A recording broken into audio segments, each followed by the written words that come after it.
I never expected my own son to look at my home and see nothing but a free hotel. I am Courtney Gray, 64 years old and a widow of 5 years. After my husband passed away, I sold our massive, high-maintenance family home and bought a beautiful single-story house in a quiet suburban neighborhood. I paid for it in cash. It was my sanctuary, featuring a bright sunroom, a small garden I tended daily, and peace. I worked 35 years as a high school administrator to earn this quiet retirement. Then came a Saturday morning in early October. I was sipping my coffee when a heavy SUV pulled into my driveway. My son David and his wife Jessica stepped out. They hadn't called. They rarely visited unless they needed a loan or a babysitter for their golden retriever. But this time, they didn't bring a dog. They brought 3 large suitcases, 2 plastic storage bins, and a look of absolute entitlement. Jessica walked through the front door without knocking, immediately trailing dirt onto my clean hardwood floors.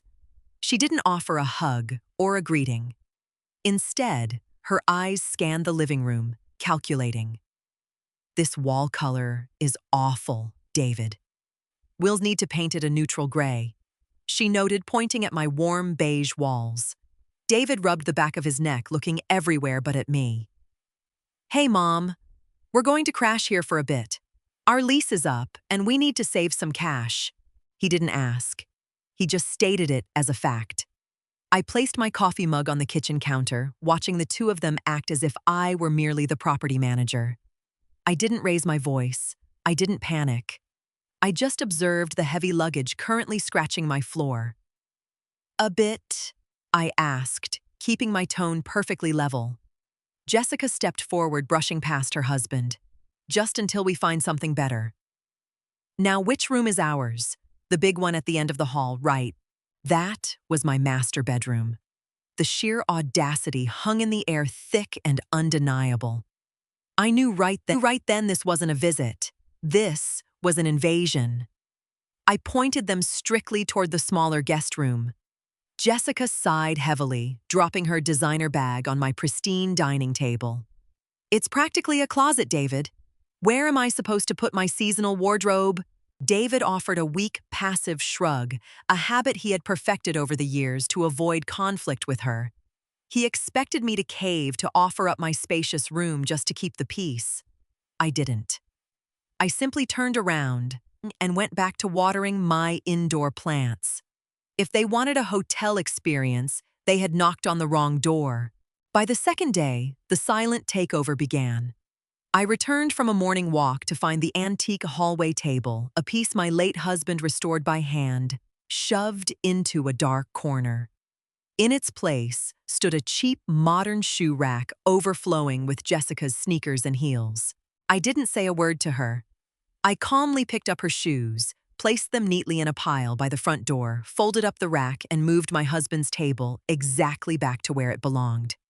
When Jessica came out of the bathroom and saw it, her jaw tightened. "I was making space," she clipped. "The table stays here." I replied, not looking up from the mail I was sorting. She stomped into the kitchen, and minutes later, I heard David's heavy footsteps. "Mom, come on.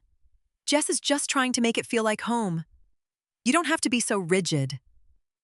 "David, this is my home, not hers, not yours," I reminded him quietly. He groaned, playing the exhausted peacemaker. That evening, they ate the salmon and roasted vegetables I had bought for my own dinners for the week, leaving their dirty plates in the sink. They were testing the waters, pushing my boundaries inch by inch to see when I would snap. But I wasn't going to snap. I was just taking notes. The next morning, I woke up to the sound of a strange man's voice echoing from my kitchen. I tied my robe and walked out to find a man in a work shirt tapping on my kitchen island with a tape measure. Jessica stood next to him holding a tablet. "Excuse me," I projected my voice clearly. "Can I help you?" The man looked up, confused. "Oh, I'm the contractor. Jessica here called me for an estimate on knocking down this partition wall to open up the space." I looked at Jessica, who had the nerve to look annoyed by my presence. "Pack up your tools, sir," I instructed the contractor. I am the homeowner. No work is being authorized, and nobody called you. Have a good day." The man quickly realized the tension, muttered an apology, and left. Jessica crossed her arms, her face flushed with anger. "We need an open concept if we are going to live here comfortably, Courtney. You are being impossible." Before I could respond, David rushed in from the garage. He saw his wife fuming and immediately took her side. He sat down on a bar stool and let out a heavy breath. "Mom, sit down. We need to talk," he commanded, attempting to sound authoritative. I remained standing. "I'm listening." "Look, we're moving in permanently," David announced, delivering the words I already knew were coming. "We want to save for a few years, and Jessica wants to redecorate so she feels comfortable. So I'm going to need the spare keys to the house. Jessica needs to be able to come and go, and we need access for the delivery guys who are bringing our new furniture next week." He held out his hand, palm up, waiting for me to drop my house keys into it. He really thought it was that simple. I looked at his outstretched hand, then up to his face. I smiled, a calm, polite smile. "No keys?" David blinked. "What?" "No keys," I repeated softly. "And cancel your furniture delivery." I walked away, leaving him staring at his empty hand. But I still needed to know the real reason they abandoned their luxury apartment to crash in my spare room. An hour later, a misplaced piece of mail gave me the answer. The mail carrier had mixed up a few envelopes, dropping a letter addressed to David on my porch. The envelope was slightly torn, revealing a bank statement heading. But that wasn't what caught my eye. What caught my eye was the logo of a prominent short-term rental management company. I didn't open his mail. I didn't need to. I took a picture of the logo, handed the envelope to David when he walked by, and immediately went to my laptop. I pulled up the popular vacation rental websites and searched for their specific neighborhood downtown. It took me less than 10 minutes to find it. There, in high-definition photos, was David and Jessica's apartment. It was listed as a premium downtown getaway for $400 a night. The host profile picture was a smiling Jessica. They hadn't lost their lease. They weren't broke. They had intentionally turned their apartment into a cash cow and decided to use my home as their free boarding house to maximize their profits. They expected me to pay the water, the electricity, the groceries, and provide free shelter while they pocketed thousands of dollars a month. A younger, weaker version of me might have cried. I might have felt heartbroken that my son viewed me not as his mother, but as a financial resource to be exploited. But at 64, I didn't have the energy for heartbreak. I only had room for reality. I closed the laptop. I didn't confront them. I didn't yell. Instead, I drove to my bank. I moved all my main savings into a new account, changed all my passwords, and rented a small safe deposit box for my important documents, including the deed to my house. When I returned home, I felt completely in control. But Jessica was about to push her luck entirely too far. I returned from the grocery store to find my living room visibly empty. My late husband's leather reading chair, the one he sat in every evening for 20 years, was missing. I walked onto the front porch. There it was, dragged out to the curb like common garbage waiting for the bulky waste pickup. My chest tightened, a cold wave of absolute clarity washing over me. I calmly walked out, grabbed the heavy leather armrests, and dragged it back up the driveway over the threshold and right back into its spot in the living room. Jessica was sitting on the sofa, scrolling through her phone. "I put that out for a reason, Courtney." She sighed, not even looking up. "It smells like old people. We are bringing in a modern velvet sectional on Tuesday." I walked over to the wall outlet and unplugged the television she was watching. The screen went black. "Hey, I was watching that," she snapped. "My house, my furniture," I stated clearly. "Touch my husband's chair again and your designer bags will be on the curb." I took my groceries into the kitchen. I had only bought exactly what I needed. 2 chicken breasts, a small carton of milk, some fresh vegetables, and my specific brand of coffee. I organized my items on a single shelf in the fridge and put a small, inexpensive combination lock on the pantry door where I kept my dry goods. At 7:10 p.m., David came out of his room rubbing his stomach. "Something smells good." "What's for dinner, Mom?" I took a bite of my perfectly roasted chicken. "I have no idea what you two are having for dinner, David. You're adults. The stove works." He stared at my single plate, then at the empty counters.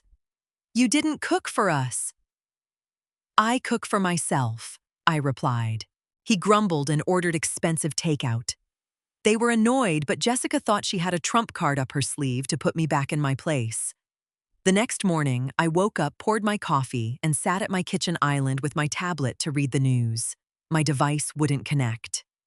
I checked the router, but the network name had completely disappeared. Jessica strolled into the kitchen, pouring herself a glass of water with a smug look on her face. Oh, by the way, I changed the Wi-Fi password and the network name," she announced cheerfully. "Since I pay for a couple of streaming services, I figured I should just manage the network. If you need to check your little emails, I can type the password in for you. But I'm not giving it out. Security, you know." She wanted me to beg. She wanted me to feel dependent on her in my own home. I took a sip of my coffee. Noted. I set my tablet down, walked to the landline, and called my internet service provider. I confirmed my identity as the account holder and canceled the service entirely effective immediately. Then I drove to the local electronics store and purchased a high-speed private 5G mobile hotspot. By noon, the main router in the living room was a useless piece of plastic. I was happily browsing the internet in my sunroom on my private connection. At 1:00 p.m., David burst out of the guest room panicked. "Mom, did the internet go down? I'm supposed to be working from home today. I have a video call in 10 minutes. I canceled the plan." I answered, simply turning a page in my magazine. "You what? Why?" he practically yelled. "Jessica informed me she was managing the network now. I assumed that meant you two were setting up and paying for your own account. You'll have to figure that out with the provider." David glared at Jessica, who suddenly looked very busy examining her nails. They spent the rest of the day burning through their cellular data. The dynamic in the house had completely shifted, but David was too arrogant to realize it was over. He still wanted to prove he was in charge. Despite the lack of internet and the barren fridge, Jessica refused to retreat. In her mind, she just needed to establish dominance. So David casually announced on a Thursday that they were hosting a dinner party that Saturday.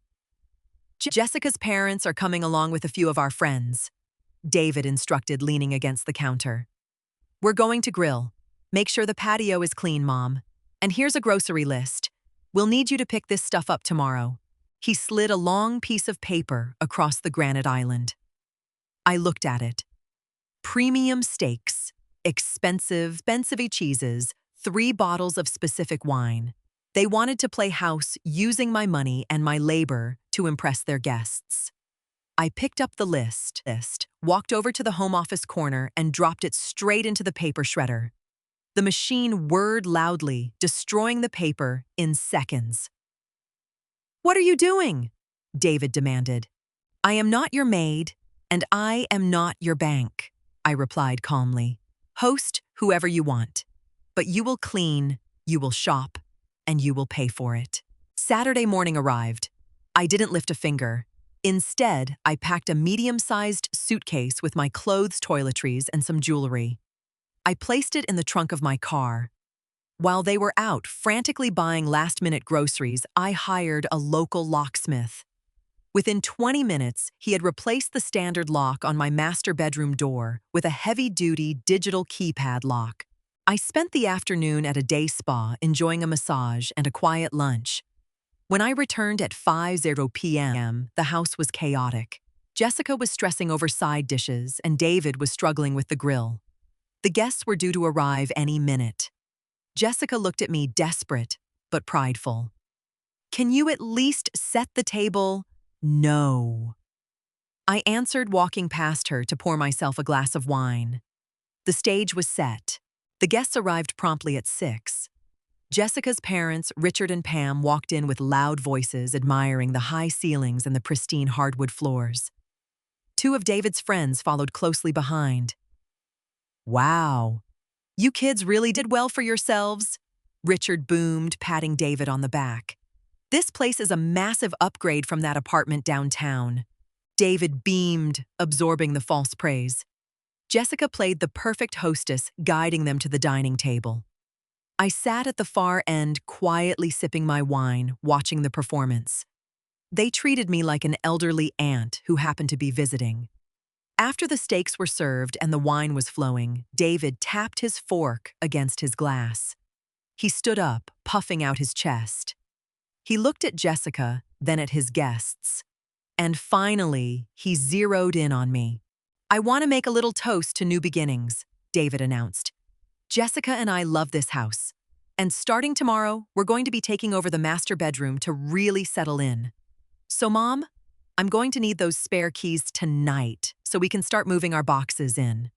He did it on purpose. He cornered me in front of an audience, assuming I would be too embarrassed to cause a scene. He thought social pressure would force me to hand over the keys and surrender my home. I set my wine glass down. The clink echoed in the sudden silence. I stood up, slowly smoothing the front of my blouse. I looked at Richard and Pam, then directly at my son. I offered him a warm, steady smile.